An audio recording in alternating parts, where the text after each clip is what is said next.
अमृत योजनेअंतर्गत 115 कोटींची कामं कोल्हापूर शहरात सुरू आहेत. ही कामं पूर्ण झाली तर शहरवासियांना स्वच्छ आणि मुबलक पाणी मिळणार आहे.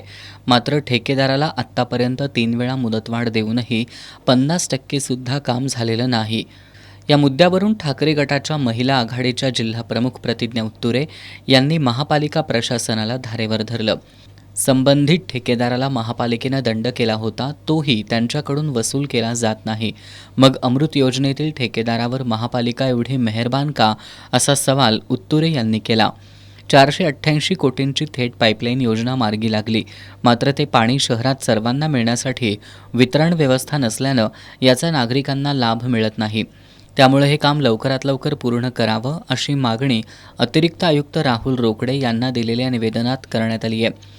यावेळी रीमा देशपांडे, दीपाली शिंदे, अनिता ठोंबरे, शुभांगी साळुखे, विद्या गायकवाड, शिल्पा संकपाळ, रुपाली जाधव, संगीता मुळे, महेश उत्तुरे, विशाल देवकुळे, विशाल देशपांडे, चेतन जाधव, सूरज कांबळे, राहुल कांबळे आदी उपस्थित होते.